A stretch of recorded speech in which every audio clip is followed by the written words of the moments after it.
Hi guys, it's Joe Tommaso from the 15 Minutes With podcast. Our show is geared toward helping to keep not only teens but people in general out of our jails and prisons. Our show is unique in the fact that we use real inmates throughout the country and they explain not only about the cases that caused their incarceration, but why it's so important for people to stay out of prison and remain free. Speaking of free, have you heard about the newest and best way to put your podcast out there for the world to hear? Let me tell you about Anchor. Anchor is the easiest way to produce and distribute your ideas, your podcast, and the best part, it's free. There's even a creation tool that allows you to record and edit your podcast right from your phone or your computer. Anchor will even distribute your podcast for you so people can hear it on Spotify, Apple Podcasts, and many other listening platforms. You can even make money from your podcast, and there are no minimal amount of listeners required. Anchor is everything you need to make a podcast in one place. So what are you waiting for? Download the free Anchor app or go to anchor.fm and get started. Hi, everyone, and thanks for listening to the 15 Minutes with True Crime podcast. I hope that everyone is doing well in these turbulent times. I received multiple requests from people asking what caused some of those that we interviewed to commit their crimes and what exactly happened during the commission of those crimes. In these next several episodes, I speak to Stephen Hayes, and he goes over things with me as to what happened to cause the horrific Cheshire Home Invasion and what happened during the actual crime. He explained how Josh Komisarjevsky and he came up with the idea of doing a home invasion while they were still in a halfway house in Hartford, Connecticut. He also gave me details that have not previously been released about the planning and the commission of the crime. This is the first of a 4-part series which goes into the planning and commission of the crime.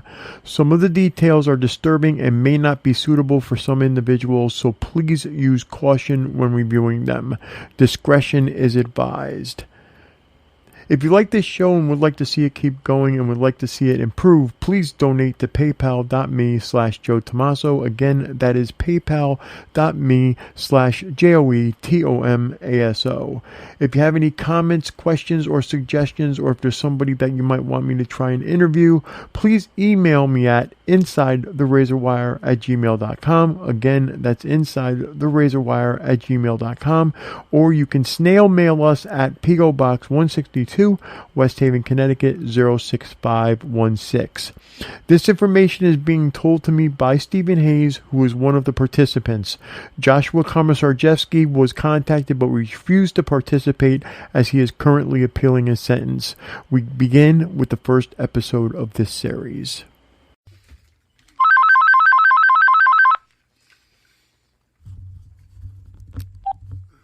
This is a prepaid collect call from Stephen? an inmate at SCI Green. This is a call from Pennsylvania State Correctional Institution, Green. This call you for using Securus. You may start the conversation now. Hey, good evening, Stephen. Hey, how you doing, Steve? I'm doing good. Tonight we're going to discuss what happened the night of everything, or the day of everything when it happened. I want to basically give you the mic and let you explain to everybody what happens. What happened? What transpired? I mean, from the time that Josh picked you up until everything was over. Okay, well, when we had spoke about this, I spent the last 2 days actually thinking how to actually answer it. I mean, of course I'm going to answer the question with, exactly what happened, but the thing is, without knowing the why, a lot of the things that are going to come out doesn't really make sense. Mm-hmm. I kind of wanted to start in 2006. Okay. So the understanding is there, and then, so it actually starts in 2003. Okay. To that point, I was an addict. I was your typical definition. I had just gone to jail. We spent about $180,000 on coke, and a lot of people were hurt. Now you're saying we spent. Now that was you and just other people, or was Josh? No, me and my wife. Okay. Josh okay. wasn't in play yet. Okay. So I had called home, and during that time I had gotten close to my daughter, gotten close to my son, and I love my kids. And I was talking to my daughter, and she said to me, "Daddy, I thought you promised you'd never go to jail again. Right. Well, I gave the typical addict answer. And her response was, well, maybe you just haven't learned your lesson yet. Mm-hmm. I still love you. And when I hung up the phone, it rung something with me. Mm-hmm. And I actually went back to my cell and I attempted suicide. I took pills. And when I woke up the next morning... This is a call from Pennsylvania State Correctional Institution. Green. This call is subject to recording and monitoring. When I woke up the next morning, I went to psych, and that's where I started my help. Now, that was in Connecticut, correct? Yep, that's where I got clean. It was May 5th, 2003 is my clean date. Okay, and what facility were you at that time? I was at Summers. Okay. Then I got sentenced. I went to Walker. Mm-hmm. From there, I fought to get to Carl Robinson to get back to the time program. Okay. I knew about the time program. I had poo-pooed it just before I left, and I wanted to get in there, and I did. Right. And I got into recovery.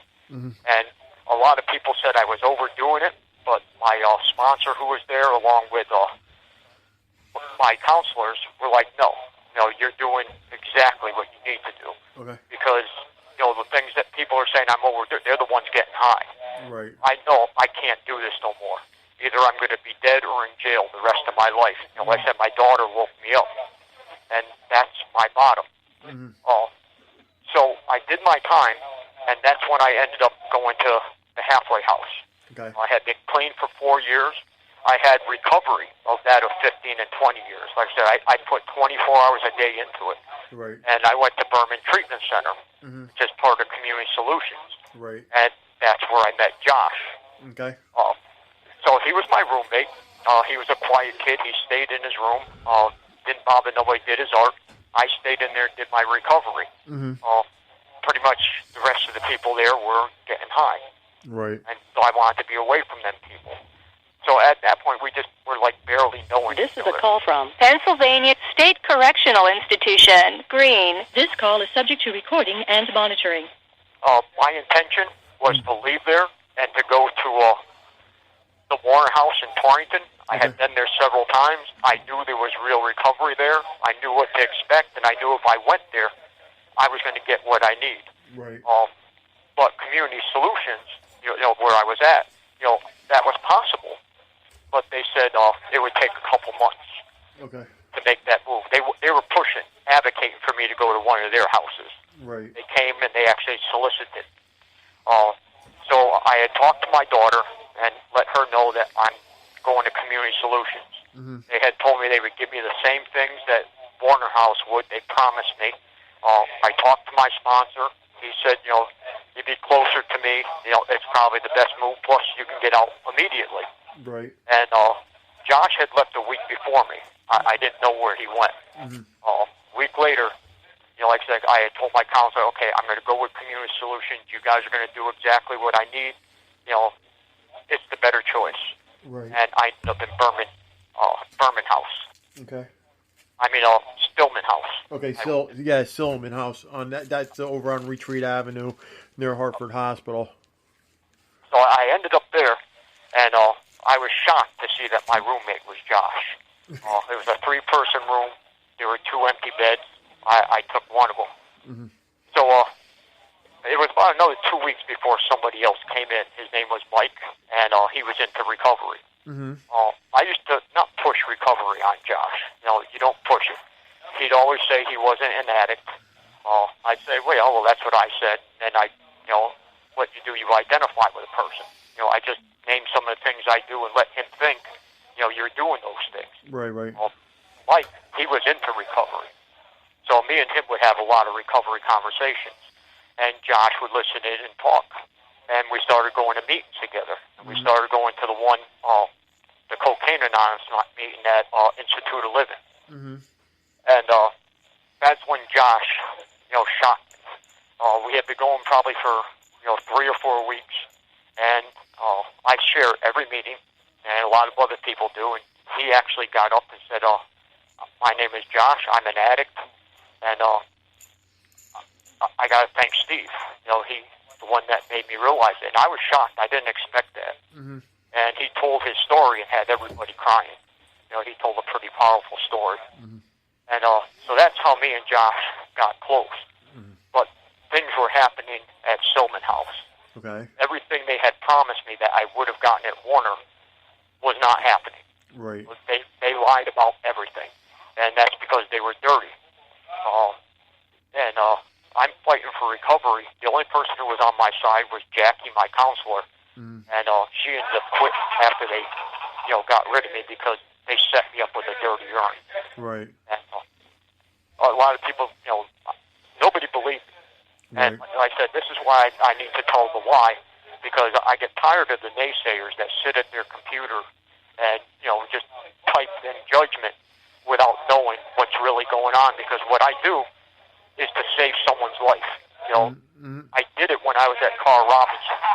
Right. People hear your story, you reach people, and it changes people. And when you have people judging, it can, the right person may not hear it and can go out and die. So I take this serious.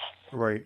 So I started going off the deep end. I was trying to get out of the house. I was calling the lawyer. I said I was doing everything I could to get out.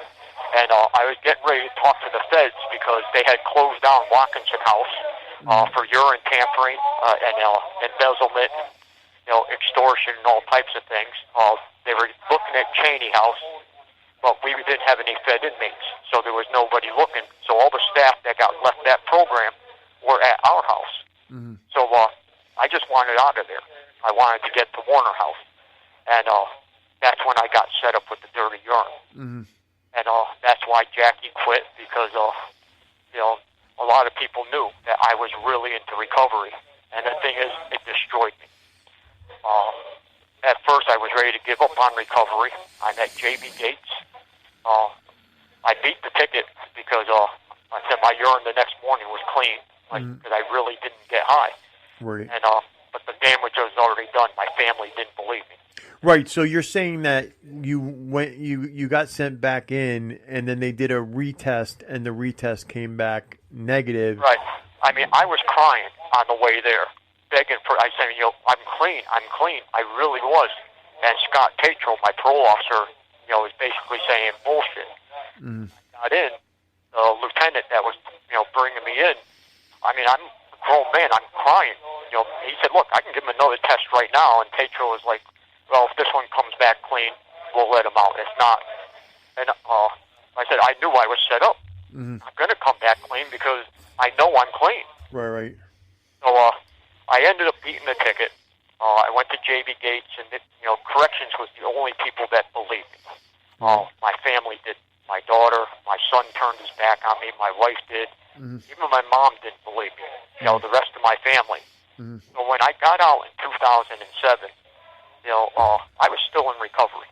I had a job within 2 days, 2 jobs actually, at the Meadows and doing landscaping. Mm-hmm. But I had money problems. And my mother had money problems. My brother was sleeping on the floor. He's getting high. We pretty much had switched places. He used to be the good son. I was the one that always borrowed money and, ran my mother into the ground. Mm. And now here it is. I'm giving her my paychecks, and she's giving them to him so he can go get high. Mm. And so that was an issue with me. So let me ask you: were you in Silman House when Josh originally made the statement or suggestion about the Home invasion? Yeah. Yes. Okay, so that was before you went back to Gates, or that was after? That was when I was in the halfway house. Okay. We were roommates. He had brought it up one day. Like I said, we always talked about all types of stuff. Right. And it was something that he brought up, and I was like, no, that doesn't make any sense. There's too many reasons to go wrong.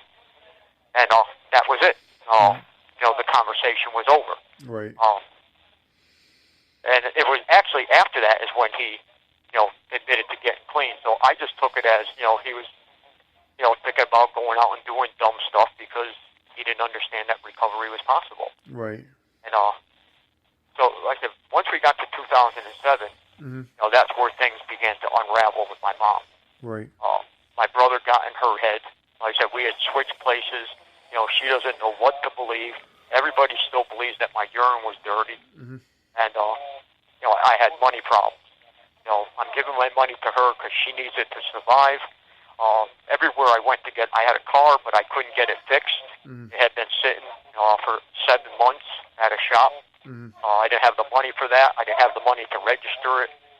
And every car lot I went to, they promised me that we're going to give you the car, but it always came down you needed a big, giant down payment or a cosigner. Right. Went to banks, and that just started getting to me. Before I knew it, I was drinking, and I was actually dating a girl who was still in the Institute of Living, and I cared about her.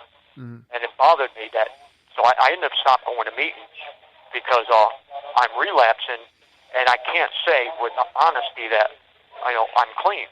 I'm now sitting in a meeting and I'm perpetrating, and it bothered me because I really did take this serious. And so as things began to unwind and unravel, that's when I ended up relapsing.